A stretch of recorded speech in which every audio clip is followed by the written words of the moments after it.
Hello, fam. What is going on? Happy Monday. And for everybody who will be watching the replay after the live is over, happy whatever day it is for you. What is going on? I see some folks in the chat. Hello, hello. Hey, Jody, Mandy. Oh, snap. Is that Dustin? Hello. Keto Simple. Shout out. Yo, this guy is how, I'm just going to put him up here so y'all can see who this is. Keto Simple. This is how I found out about the element controversy. It was before it really became a big controversy. But dude, your video was spot on. For anybody who doesn't know what's going on with element right now, the whole debacle with the maltodextrin, I think Dustin broke it down perfectly on his video, which came out before all the other stuff started coming out and everybody started doing videos on it. So he was cool before everybody else caught on to the hype. So you can check that out for the deets. And I think he summed it up perfectly. And I would agree with his recommendations there. So in case anybody had a question, since tonight is live Q&A, if anybody had a question about that, I don't know if I've shared my thoughts on that live yet, but I know I've shared it with my Academy ladies on some of our calls. It never bothered me. I'm not a person who needs to be that concerned about maltodextrin. Whenever I have purchased products that had maltodextrin in them before and had larger amounts and actually had it as an ingredient, I did get side effects, but I've never had side effects with Element. So I still use it. But for a while now, I have been experimenting with a lot of different electrolytes because there are a lot of new companies coming out and new products on the market. And I like to try new things and test them out and see if I like flavors different or different flavors or different formulations. I like to try, different supplements and see if something works better for me. So I've been doing that for a while now, and I have some new favorites. I've got some that I'm still testing out to see what I think. And so maybe eventually I'll do a little review of all the electrolytes that I have tried. I probably can't even remember all the different ones I've tried now. If I didn't like them, then I've probably already forgotten them. But that would actually be, I think, a fun video. So maybe I'll put that together and then I can share my thoughts about a lot of different ones. So for those who are new here, hello. Hi, I'm Natalie, Coach Nat, the Keto Bikini Pro. Before I dive in tonight, y'all, I did it again for my ladies. This is another one of the viral TikTok bras, sports bras. I'll show the back because the back is so cool. So yeah, I just told my ladies in the Academy that I got another one of the viral TikTok sports bras, and then they were all like, oh, which one was it? So this one was viral even before the other one, and I'm loving it. I got this in 3 colors. I got a black, a white, and a pink, and they literally just came in today. So I was so excited I had to show it. I wish I had a code. I wish I knew the company. I think it's a bunch of different companies on TikTok Shop. It's kind of like its own Amazon. So if you're on Gym Talk at all, the gym side of TikTok, you'll probably get ads for it because I got ads for this thing all the time and I'm obsessed. So yeah, I love this. The pink is so much fun. So anyways, tonight is Ask Me Anything. It is all about your questions. I got a few trickling in from the Facebook group. I'll double check to make sure I don't have any new ones from Instagram. I put up an NGL link, which is where you can ask anonymous questions. And I have never used it before. I just used it today for the first time. So I got some kind of weird messages. And so I think it might attract some trolls or some bots or something. So I don't know if I'll be using that service again, but it's kind of cool because that way, if you want to ask me questions on Instagram, you can ask anonymously if you're a little embarrassed or don't want to put your have your name associated. But if you ever want to send me a question for these Ask Me Anything talks, you can do that in the Facebook group. You can send me a DM. And if you want to be anonymous and you want to send me a DM and just say, hey, I have a question for your Ask Me Anything, but can you please not use my name? Then I will just answer your question on the video and I will just not use your name. Okay, so it's always an option for you. Anyways, let's start off with Dustin's question here. Thoughts on the issue with the maltodextrin situation with Element? Thoughts on the issue being dismissed because it's maltodextrin and not another ingredient? Well, I'll tell you my thoughts in general, actually, on the situation, and honestly, the way I feel about it too. Because, I know the guys behind Element personally. I used to work for and with Luis and Tyler. Of course, I know Rob, and in terms of integrity and the way they do things, I really believe in them. I believed in the company. I am an investor in the company. I have money invested in Element outside of being a subscriber and, sharing the link and all of that, referral links and whatnot. I've actually put my money behind the company. So as an investor, I will say it's a little concerning how it will impact their bottom line and how it will impact their business and then what might happen moving forward. But I was more concerned, honestly, with the way that it was handled. I'm always more interested in how an individual or a business, a company handles a situation than I am with the situation itself. So, of course, I do think that when you are marketing to an audience that is, or a clientele or a customer base that is insulin resistant, this product of all products out there are a ton of electrolyte powders out there that are not catering to a low carb community, to a community who has type 2 diabetes, who has insulin resistance and metabolic syndrome, right? And the kinds of things that you have to consider and how much more diligent this community needs to be about ingredients. So considering that is their client, their customer base, I wish that they would have been more compassionate and empathetic about where people were coming from. But I think that it unfortunately was met with defensiveness and even anger and maybe ego. I don't know, but when you run a company, you really can't be based on ego. So yeah, I was more upset with the, going back and forth arguments that I saw from the people behind the brand, or even, just hasty comments being made, like, doesn't have a maltodextrin in it. Dude, maybe just take a step and do a little research on what somebody tweets before you just respond, because clearly that was incorrect. So all that to say, there are people who do need to be concerned about even 0.5 gram of maltodextrin. And there have been people in my community who have shared that removing it has already made a difference for them. And, all of that. So I think that regardless of what the ingredient is, if it's a dodgy ingredient of any kind and you promote a company and a product that does not use any dodgy ingredients, just own up to it. I think truly what happened was they actually did a lot of their own due diligence. They had good intentions with what they were doing. They third-party tested the product. I mean, they could have chosen to be ignorant to it and just listen to the manufacturer. Whatever the manufacturer of the natural flavors says, we'll just go with that because it looks good and it sounds good. The 4 milligrams, right? They could have just kept that. And they could have not dug in further.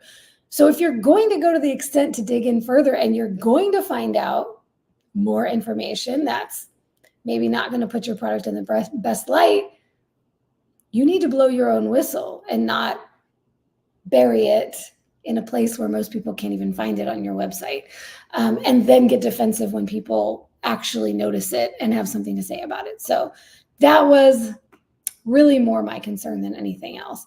And I think it shines a light on the industry as a whole, and the fact that, and this is something I've said before about other products and companies where they had a major product line or a particular product that people came to trust and then changed their formulation or changed their ingredients, and people did not know that, and they just, because they knew that brand or they thought they knew that product, continued to purchase it, did not realize that the ingredients changed, or purchased other products from the same company thinking that the brand was good regardless of, what the product was. So I always say, and I will always say it, we have to be the CEOs of our bodies and our journeys. We have to look at everything. We have to be more diligent.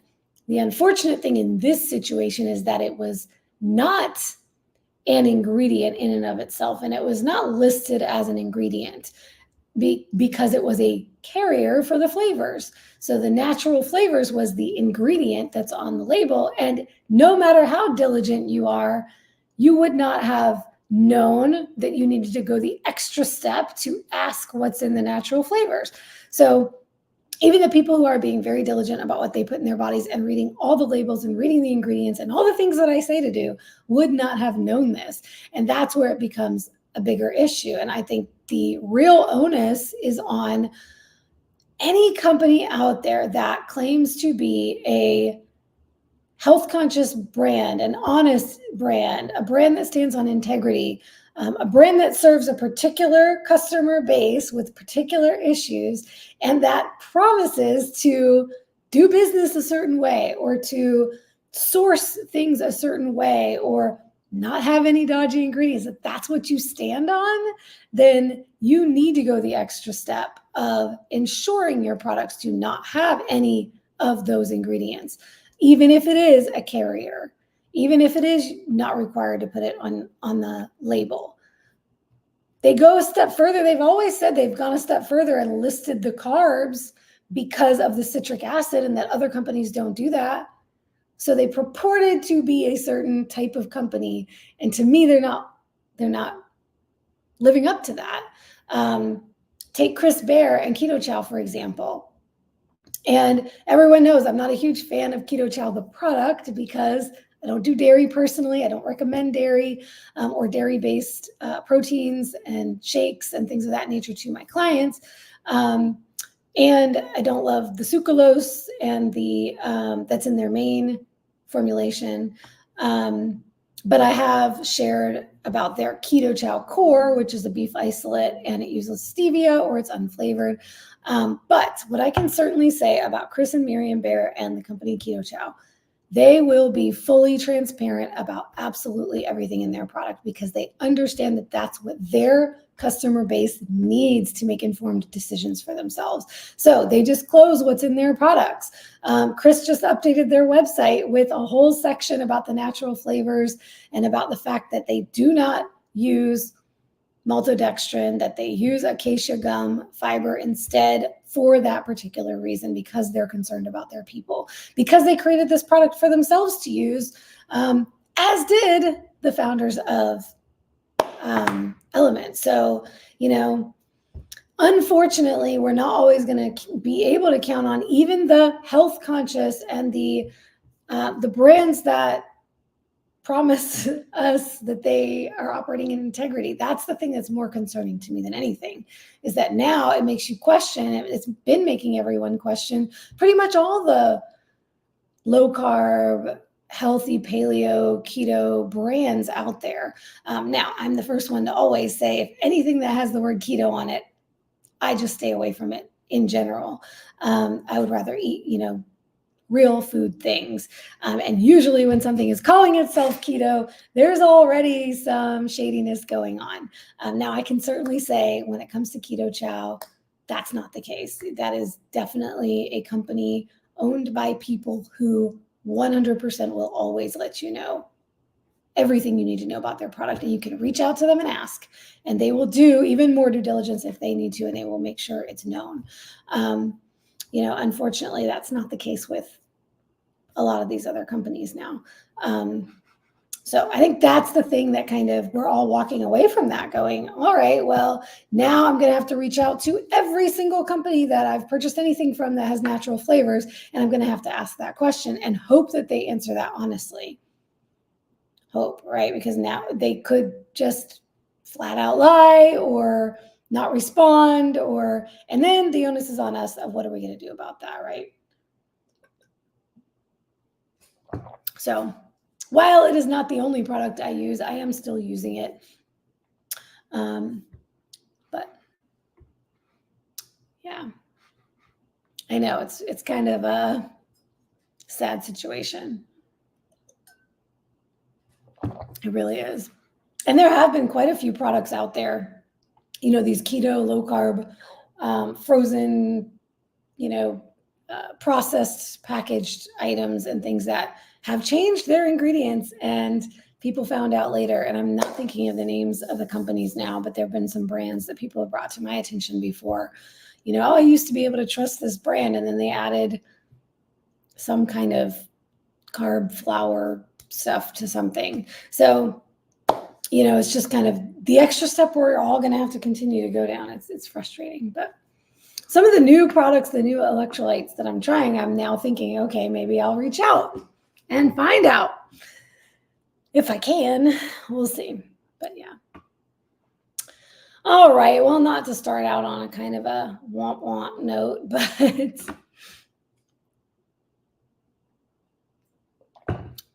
yes, indeed. Due diligence is unfortunately always needed, no matter the brand. Yep. Indeed. And it's the way that I started out my journey was way before I ever went low carb or keto. It was about, it was a Lenten sacrifice. I gave up dairy for Lent. And so one year I just did the blatant dairy products, right? Cheese, milk, ice cream, butter, those kinds of things. And then the following year, I decided to get more diligent and do it again. But I decided to read labels and not consume anything that had dairy in it. And that's really where my whole health journey really started, because I discovered how many things are made with dairy. And that was only one thing one type of food, I suppose, one food group that I was focused on, right? So it's the same kind of thing that a lot of people go through if they have to go gluten-free or if they're going low carb and they just start to learn how many carbs are in things, right? But for me, it was about reading ingredients and discovering what the different ingredients even meant that I didn't know of, right? Words that I was not familiar with, and all the different ways that they can, all the different words they can use to mean a dairy product, similar to the way people on keto or just trying to watch their sugar have to learn all the different names for sugar and how to avoid that in all the different products, right? It's like down the rabbit hole we go. But it made me more concerned about what is in my food way before I was ever concerned about macros or fat and protein, carb ratios or even calories. Before I started doing any of that, it was all about what am I putting in my body? And I think if we operate from that, standpoint, then we would naturally gravitate away from processed packaged foods in general or supplements in general and just pick up a real piece of meat, eggs for those who are doing carbs, a piece of fruit, vegetables in their whole form where there is no ingredient label and we don't have to worry about what's not disclosed because it's real food. So, all right, stopping off that soapbox. Let's see. Let's dive into some of the questions I got in advance. And then if y'all have any questions for me about anything, health, fitness, low carb, food, diet, bodybuilding, training, cardio, competition prep, anything you want to know, feel free to drop in the chat and I'll answer those questions live as well. All right. Let's see. This was a recent question in the group. Oh, this was the first question I got in response to this AMA this week. Tona asks, I've been meat-based for over 2 years, and when I first started this way of eating, I found so much of my inflammation in my joints left, as many of you have. Now suddenly I'm having inflammation from my lower back down. My macros are on target. I've been routinely lifting, walking at least 9,000 steps a day. It's one of those things where you think, what the hell just happened? Has this happened to you? I just recently eliminated dairy to see if maybe that is what the problem is. I just don't know. Okay, so this is a great question because, yeah, a lot of you have gotten some really incredible benefits from going keto, low carb, carnivore, elimination diet, what have you, right? And then eventually you might notice some of those old symptoms coming back or new symptoms coming back, or you come down off of that high and still experience some less than optimal health issues or concerns, right? This is where I have to always take a step back and say, okay, there are so many variables in our lives that can cause things going on with us. There was a question in my academy recently about keto flu or carnivore flu, or what she thought was keto or carnivore flu, that she was having nausea. She was feeling nauseous. And I like to bring up sometimes that, not everything that happens to us is always related to diet. So if you're dialed in with your nutrition, with your animal-based lifestyle, with your activity level and your fitness level and your macros and everything else, maybe there's something else at play. There could be something else at play. So I need to offer that, and then I'll go into some of the things that could be playing in for sure, food or not related. But I have to say, because in this space, so much of what we do when we make a change with our diet is, oh my gosh, this thing is going on with me. And we assume that it has to do with the diet change we made. Sometimes that's the case, but it's not always the case. We can still get viruses. We can still get sick. We can still get, acute issues happen to us from time to time that have nothing to do with our nutrition. So it could be something other than diet related. So first things first, noticing inflammation from my lower back down. So I'm not sure what kind of symptoms you're experiencing when you say inflammation. I'm assuming you mean some sort of like soreness or pain or something that is I don't know if it's throbbing, right? So this is where, what are the symptoms specifically? And then we might be able to point to something more specific. For instance, and she mentions the dairy, right? Taking out dairy to see if that's what it is. Absolutely, dairy can be very inflammatory for some people, and that's something that can change over time. You could have never had a problem with dairy, or at least never thought you did. I will say that I work with a lot of people, a lot of women who think they don't have a problem with dairy until they remove it, and they don't notice it right away. I was just having this conversation with a client that, matter of fact, that it was 3 weeks at this point that she'd taken out dairy, and she hasn't really noticed anything yet. And she said, should I keep going? And I said, yes, I'd give it some more time. We're going to Mexico in a couple of weeks. She's coming with for the retreat. So I said, let's just give it a couple more weeks and, go all the way through to Mexico, and then you can start reintroducing. But normally with elimination diets, I usually say you want 3 to 4 weeks at minimum, a good 28 to 30 days minimum. And then when you start bringing it back, that's usually when you notice if it impacts you in some way or another. It's not usually from taking it out. Some people do notice acute, almost immediate changes, and they drop body fat, they drop weight on the scale, the inflammation in their body comes down, they drop water weight quickly. They feel a lot better. Their skin clears up. For some people, these things happen right away, but usually it takes more time of fully eliminating it for a good 30 days before they really start to notice anything. And then, like I said, sometimes it's not from the elimination that they notice it, but from the reintroduction. They reintroduce it and then they notice acute symptoms showing up that they maybe didn't notice before. So if you're going to try, eliminating the dairy, I would do that and don't change anything else, and do that for a good, month, and then reintroduce and see if you notice a difference. But I will also offer, it could be lots of other things. You mentioned routinely lifting, training, and walking at least 9,000 steps a day. So that's a good amount of movement. It's very possible that you could have some poor recovery from your training, or you could have created some sort of minor injury from either training or life. I'm dealing with a hip injury on my right side, QL, glute, hip complex, the whole area, hip flexor. And that has nothing to do with my diet. But there's something I did either in a training day or like the way I'm sitting right now, I put one leg over the other. So I'm always like sitting one leg over the other. And I know that's not good.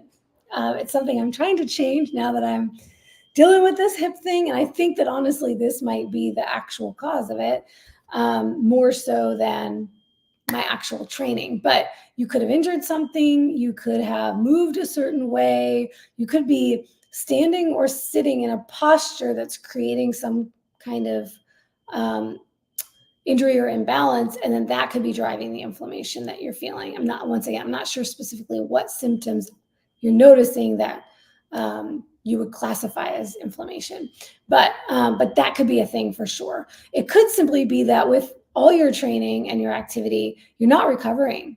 You're not having enough rest time to allow yourself to recover. So consider your schedule. Consider, are you taking a full rest day? Do you have a day of your week, at least one day, where you're not doing any of that? You're not hitting 9,000 steps a day. You're not lifting. You're not doing other activities. And this is Tona, so I know she has other activities that she likes to participate in that are, active sports. So it could be that you're just overdoing it a little bit and need to pull back a little bit on the sports or the activities that you're doing. You may need to do some stretching, some foam rolling, some recovery activities. Sit in the sauna, get a massage. Go to the chiropractor if that's a thing that you do. I go to my chiropractor every 2 weeks. Getting my massage tomorrow. I get a massage at least once a month. I was not stretching for a while, and I used to always do post-workout stretches. As a former dancer, I just knew I always felt better when I was stretching regularly. Well, whenever I get into, tight time schedule and I just go home from my training without stretching, I start doing that more consistently and, not stretching frequently anymore, that's usually when these kinds of things happen. So, I met with a physical therapist. I had some dry needling actually done last week, and I'm going back next week to do some more.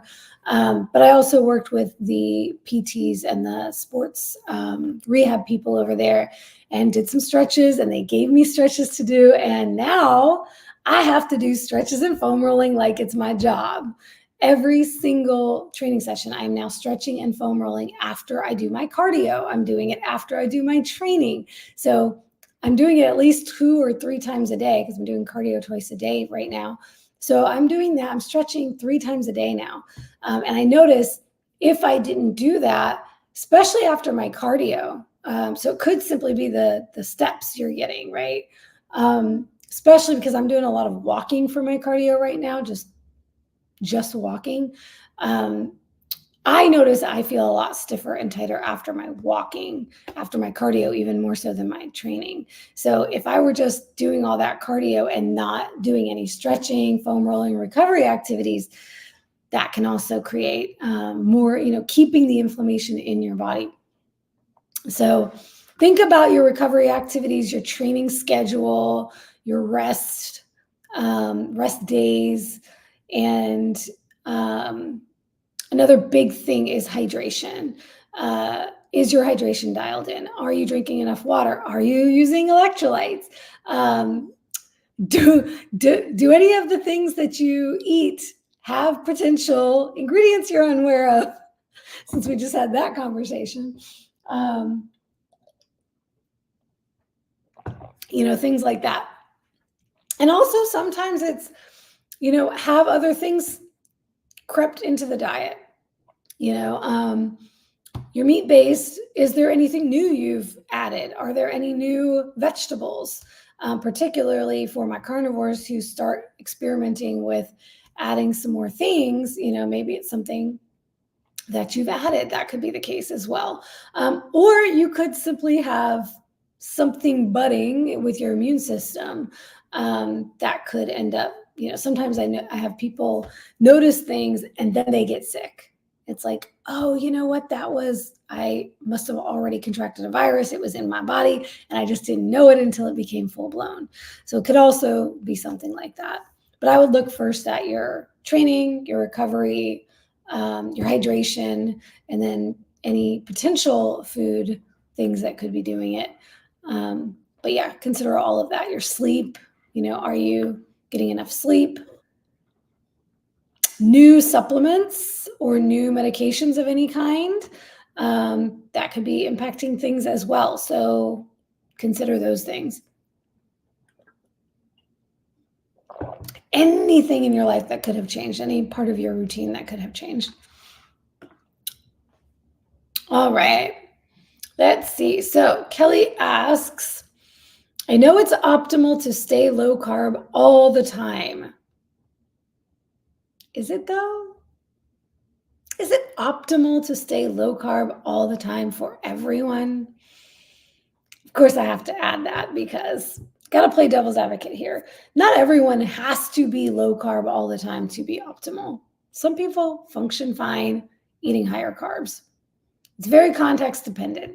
Now, of course, I say that with a grain of salt because I'm speaking to the low carb community. I encourage low carb. I would not personally choose to eat a high carb diet. So I'm not saying that high carb is optimal.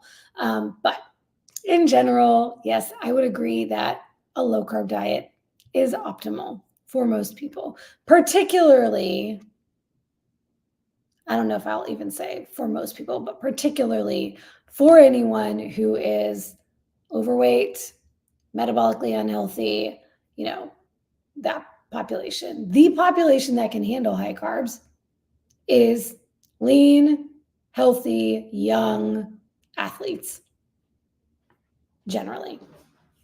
All right.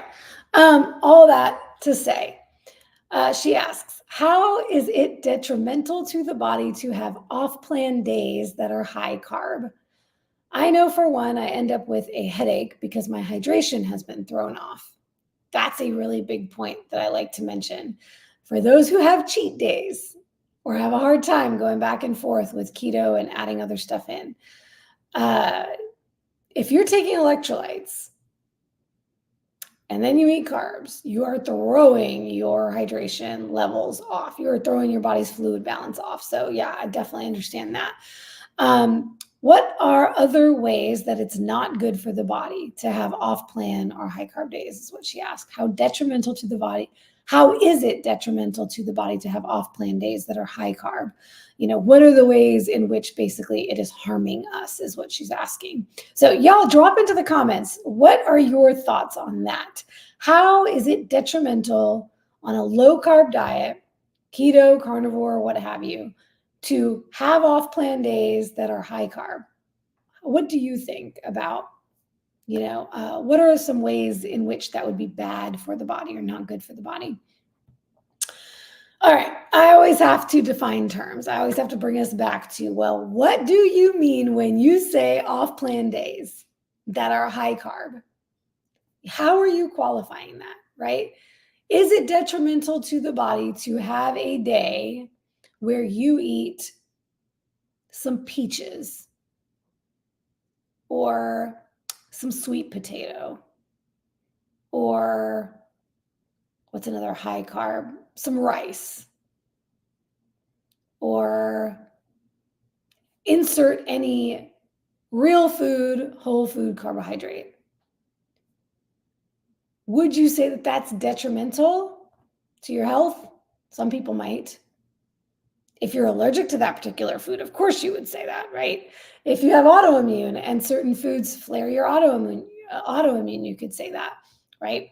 But are you talking about off-plan days that are high carb, or are you talking about off-plan days that are high crap? Because I will say this till I'm blue in the face. Y'all, most of the time, for those of you who are coming from overweight, obesity, metabolic disease, type 2 diabetes, insulin resistance, all of that, you were not eating too many carbs. You were eating too much crap. It's not about the carbs, it's about the crap. Had you been eating real whole food sources of carbohydrates rather than French fries and burgers with the bun on it and pancakes and cupcakes and cookies and insert junk food carb here, those foods are not carbs, y'all.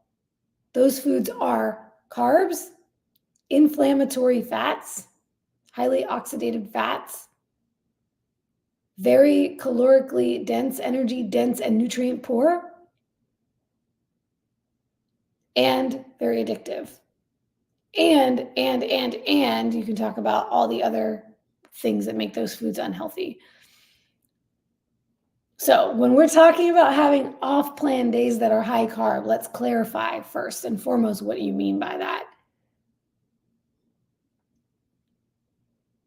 The biggest thing is going to be inflammation.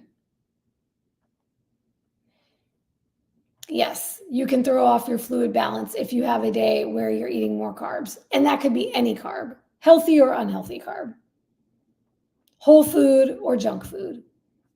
If you're eating a ketogenic, carnivore, low carb diet, and then one day you go crazy with high carbs, yes, you're going to totally throw off your fluid balance. Your body's going to work very quickly to get it back in balance because that's what the body does. And you're going to feel kind of crappy while it does that. That's probably why you feel crappy. That's why you're getting the headache when your fluid balance is off, because your body is working hard to bring it back to homeostasis. So you may get puffy, you may get, edema, you may have to pee a lot more or less. It may impact your bowels. There's all kinds of things just with fluid balance that could happen when you're eating higher carbs. But let's clarify something specifically here. Once again, high carb is not necessarily the biggest issue. It's the what are you eating on these off-plan days? Because if it's junk, then garbage foods, unhealthy, processed, packaged, fast food garbage, then you are going to be in for a world of hurt. And it's not because of the carbs. That's only one piece of the equation. So how detrimental is it, or how is it detrimental to your body to have off-plan days that are high carb? What are ways that it's not good for the body? We talked about fluid balance. I love this. Jody is on point here with the things she mentioned. And y'all chime in on, for you, what are ways that you've noticed that off-plan days with high carbs are not good for your body? What are some examples? Jody gave us some great examples here. I'm going to pop this comment up here. Increases junk cravings. This is such a huge point here. Even if you got zero physical symptoms from it, just the simple fact that you are going to start craving like crazy.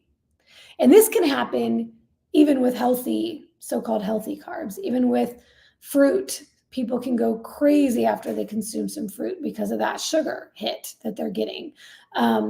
Just the simple fact that if say you do French fries, right? And now you're craving French fries, and now you're thinking about French fries every day for the next week.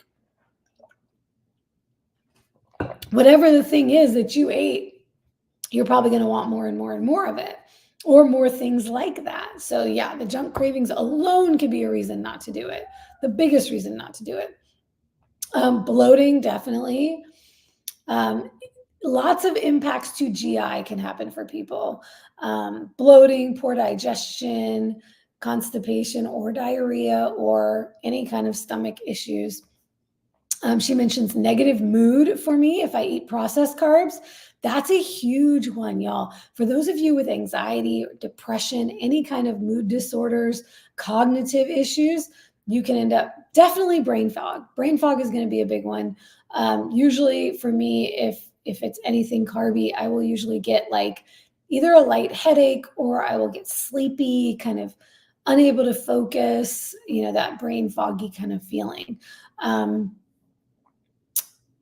But for some people, full-on depression can happen. It can cause a full-on depressive episode for some people, and it ends up spiraling, and then it's a lot harder for them to get out of that. She says, if I eat whole food carbs, limited, I don't have any negative reaction. That is a big thing to notice here. A lot of the time, people in the low-carb space are so afraid of any bite of any carb because they have always gone crazy on them, not been able to control themselves. But the truth is that the dose really does make the poison. If you could and did actually learn to moderate carbs, particularly if it's carbs and not junk, not crap, then you would be probably amazed at how much you can handle carbs when you thought you couldn't handle carbs. A lot of the time people say, I can't handle carbs. My body just balloons up. It's because you were eating 10 cupcakes. You never even attempted to eat half of one, right? Although it's going to be a hell of a lot harder with cupcakes than it would be with a strawberry or two, right? So clarify for yourself what you mean when you say carbs, because carbs are truly a food that is just carbs. So we're talking fruit, vegetables, starches, potatoes. And I'm not talking about French fries. I'm talking about potatoes. How much would you really be craving a plain white potato with nothing on it? No salt, no fat, not fried, not baked with a bunch of stuff on top of it. Most of us don't give a damn about eating plain rice, plain potatoes, plain bread without anything on it. That has never been anything that I have missed. But I'll tell you what, the healthy, the competitors, the athletes, the people who are eating carbs, that are eating high carb, they are eating plain rice with chicken or whatever their protein source is, fish. Usually it's a lean protein with plain rice. They don't put anything on it. They're eating plain potatoes with nothing on it, with some protein and some green vegetable with nothing on it. That is not the way I want to eat. That has never been a way that I would eat that I would enjoy. But they can be healthy because what they're not doing is over-consuming fried carbs. It's a totally different situation. So, oh, interesting. Okay, Celeste mentions, this is so on topic for me because I had rice Saturday night and yesterday everything was normal, but today scale was up and I have a headache. And this is another good point. Sometimes the symptoms, the physiological symptoms that you might experience are not going to be immediate. It might not be for another day or two. And that's another thing too is, what are other ways it's not good for the body? I mean, you'll definitely see that inflammation, that water weight, right? The carbs hold water, so your body's going to hold on to that. So if you're on a fat loss journey, or any kind of fitness journey where you're tracking things, it can definitely throw off the scale and then throw off your mindset and throw off your motivation and your focus, because that might mess with your head. So, and then Celeste clarifies, it was hibachi chicken fried rice, not plain rice. Yeah, so that's the other thing too. There's probably some sort of sauce or soy in there or something else, and the stuff that they put in those sauces, God only knows what's in those. A lot of the time for me, if I were to make a carby thing myself at home versus order it out at a restaurant, I'm going to have more of a reaction to what I get at a restaurant. And that might simply be just because of the oils they're using at the restaurant. So, yeah, consider the source, consider the food. Also, one man's, poison can be another man's pleasure. So two people can have a totally different reaction to two different foods that are both carbs. So, all carbs are not created equal. There might be certain carbs that don't impact you negatively at all, but there could be other ones that absolutely do. And that can be everything from different types of vegetables. A lot of our carnivores in our community, myself included, can handle certain vegetables, but wouldn't even think about putting another vegetable. I would never think about eating another piece of broccoli for the rest of my life, honestly. Totally fine without broccoli or cauliflower for the rest of my life. I eat cabbage in sauerkraut form, in fermented form, but I would not eat cabbage that's not fermented. So there's certain, but it's unique to the individual. Some people handle vegetables just fine, and they love to fill up their carb macro with lots of different vegetables, and they handle that well. So it's very, very individual to the person.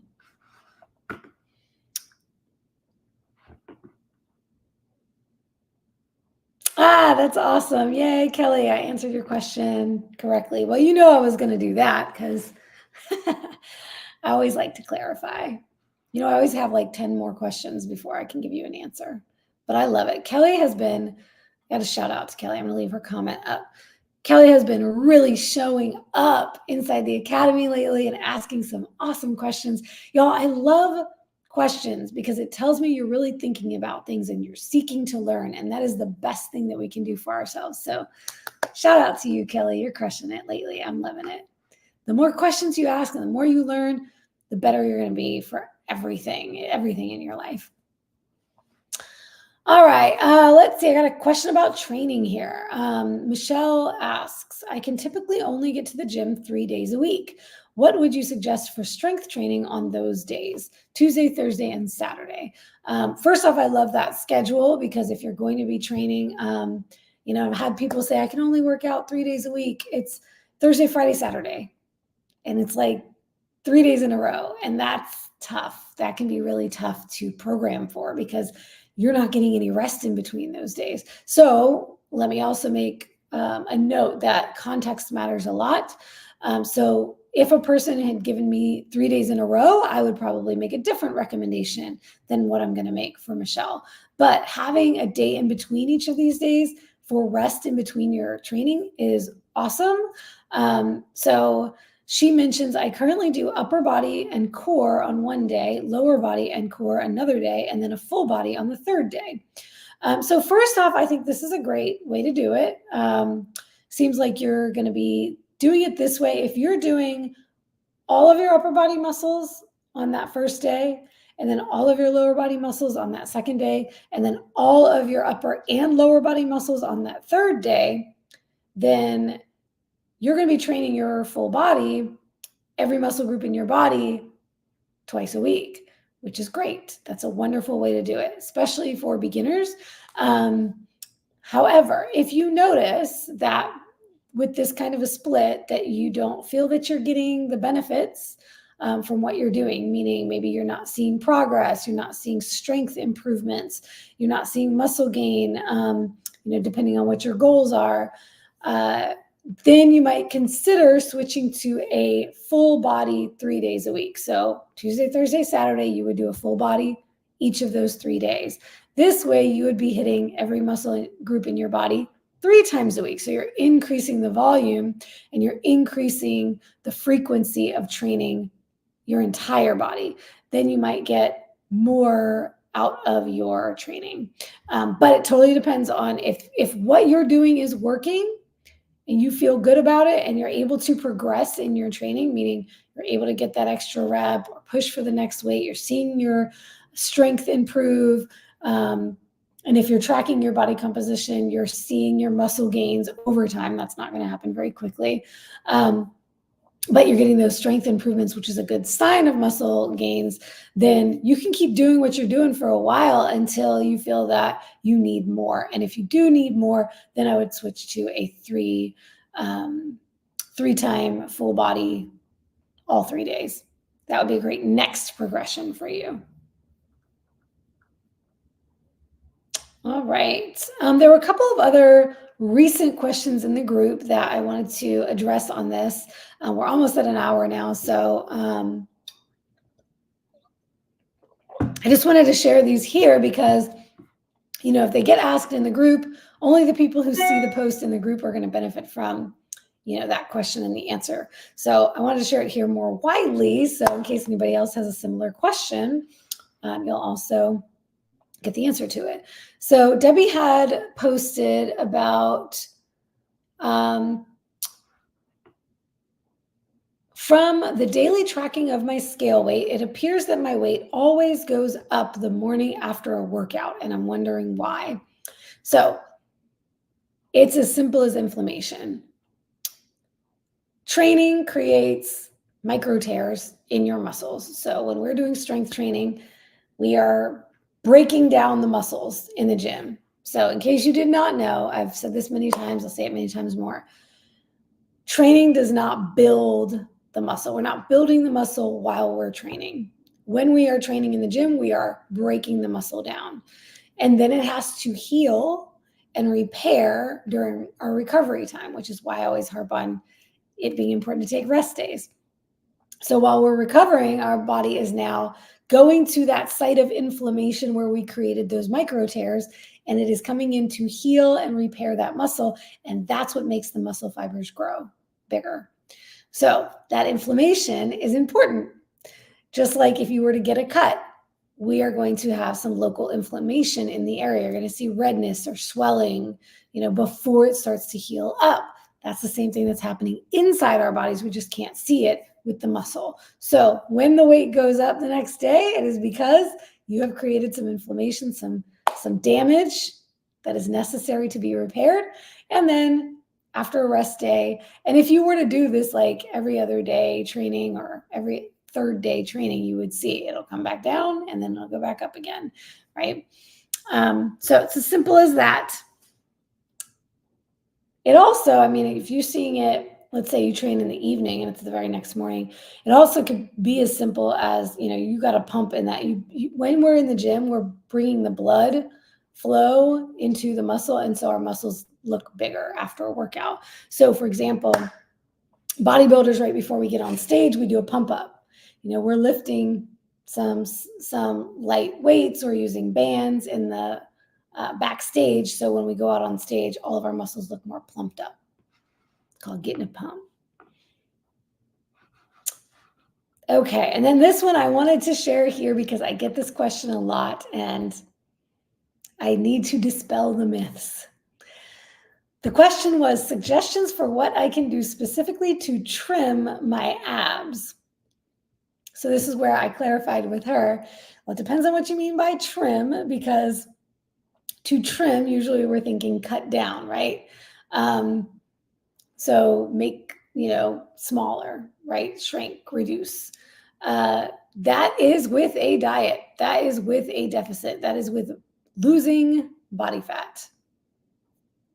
So to trim your abs, to, get rid of the fat on your abs, you need to lose the body fat. There is no way to train to trim your abs. Let me just make that very, very clear. Training does not, and this is actually something I said on my video to the Academy the other day. We do not train for fat loss. We do not train for fat loss. We do not train for fat loss. Training is not for fat loss. Training is for strength, mobility, balance, coordination, stability, muscle gains, overall fitness, health. Training is not for fat loss. While you will burn some calories, burn some energy, expend energy through your training. We don't want to be looking at training as a thing to get smaller or to lose fat or to lose weight or to trim down a body part. That's not what training is for. So to trim any body part, it's as simple as losing enough body fat in that area that you look leaner. That happens from fat loss, and we don't get to choose where that happens. So there's no exercise you can do that will help you lose more belly fat. Anything you see out there that says this exercise or this machine or this apparatus is to lose belly fat, they are lying to you. Science has not proven that we can spot reduce. We cannot spot reduce body fat in any area of the body. So those trouble areas, you can't do more of a certain exercise in that area to make yourself lose body fat in that area faster. It's a myth. You have to systemically lose body fat, and then your body will choose where it goes. And let me tell you, y'all, I am looking very lean up top right now. Okay?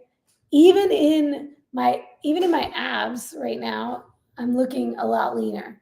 But guess where I'm holding on to body fat? My glutes and my hamstrings, my legs. Most women carry more body fat in our legs, and it's the last thing to go. So when we're getting stage lean, a lot of the time, we look shredded up top. And then our legs have not come in yet, haven't gotten lean enough yet to be competitive. And this is something where, we have to be concerned about our division, the division that we're choosing in training for our division. If I'm too developed up top and I'm a wellness competitor, which I am, and wellness is all about that lower body, but I need to get the lower body lean enough to where it looks fuller because I have the muscle built there, but without the fat, then I might need to do things to hide my upper body. So there's something that we do in posing for wellness and bikini where we leave our hair down. We don't do the pulling the hair up to show off the back muscles because they don't want an overdeveloped upper body for those categories. I bring that up because we don't get to choose where it goes. If I could choose to lean out in my lower half first, I absolutely would. If I could do exercises that would make that happen, I would. But there's just no option for that. You can't do that. So this whole thing about using the Stairmaster because it's going to help build your glutes. Maybe if you've been sedentary and not doing anything and you choose the Stairmaster rather than a flat walk, then sure, it might help build your glutes. But if you're training to build your glutes. You don't need your cardio to build your glutes. The Stairmaster does get your heart rate up faster. And in that way, as a cardio choice, this is why a lot of competitors use it, because you're likely going to be expending more energy on the Stairmaster than you would on the treadmill. But it's also going to be harder on your joints. So there's all these things we have to consider. Anyway, I'm going down a rabbit hole. That was all to say, to trim your abs, it's through caloric deficit, energy deficit. That could be through diet, cardio, both, but you got to lose the body fat. And then it's going to go off the abs.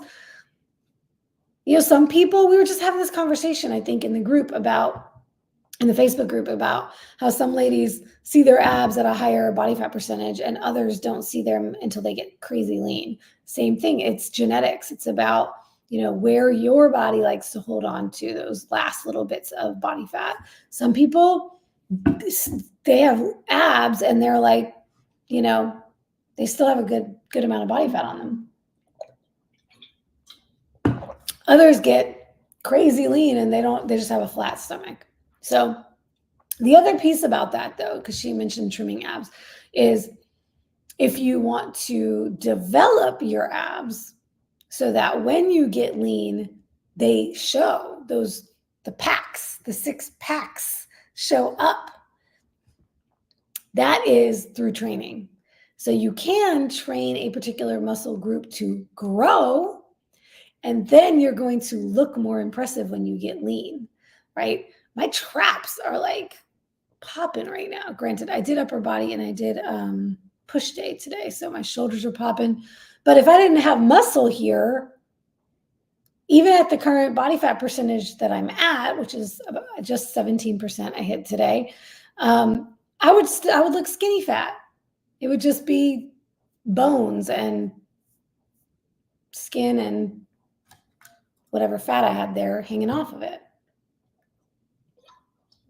So you certainly can train your core and train your abs to grow, and then you might actually see some abs even when you still have some body fat on you. So while you cannot spot reduce body fat, you can train an area to grow, and then any area that you have more muscle, you're just going to look a lot more fit without having to diet down so hard, which is another reason why I promote strength training over dieting and cardio alone, because those things are not going to create the body that you want.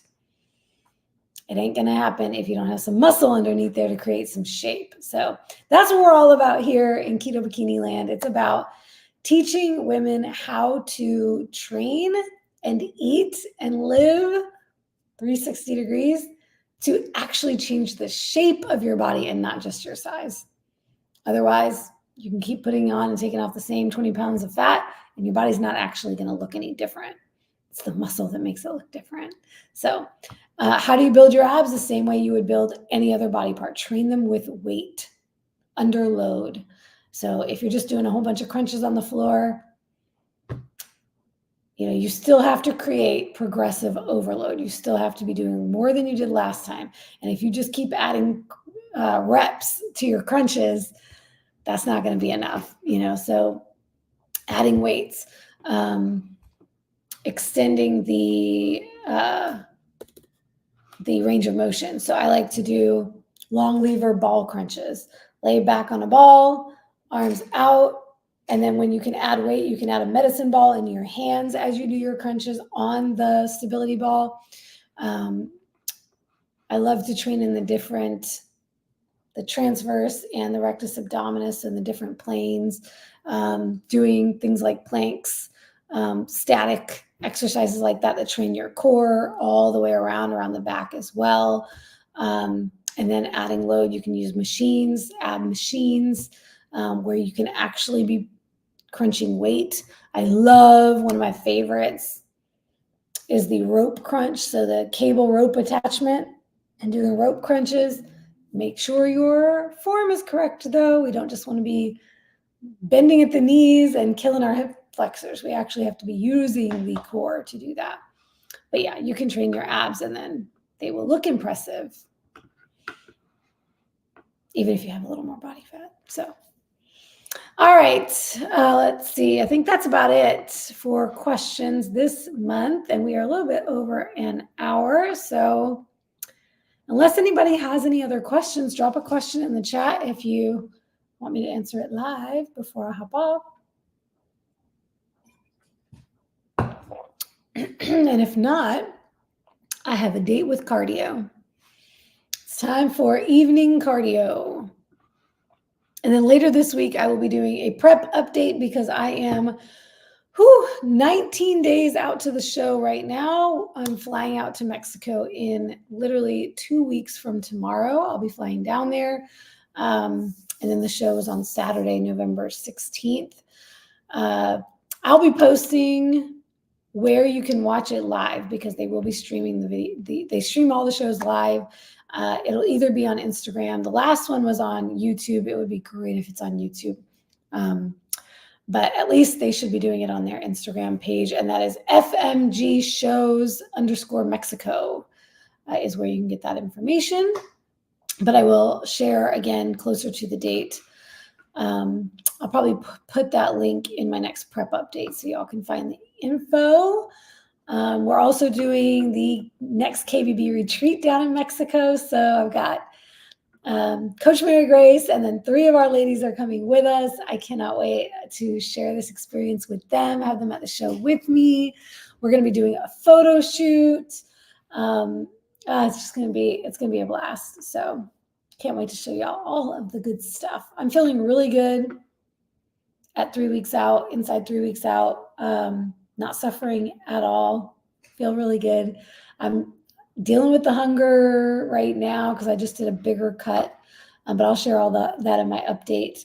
But hunger's not really phasing me. It feels good. I feel energetic. I feel healthy and vibrant. And that's why I love doing a carnivore keto approach.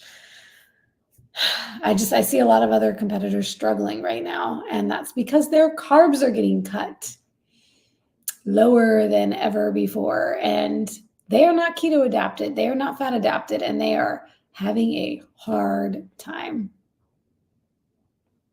I'm over here chilling, eating my half-pound sirloin steak for breakfast tomorrow. Can't wait. All right. I got one more of these water bottles to kill tonight while I'm upstairs doing my cardio, and then it's bedtime. All right. Y'all have a great night, and drop anything else, anything you need, struggles you're having, questions you have, either in the comments, in the Facebook group. I got you. See you next time. Bye.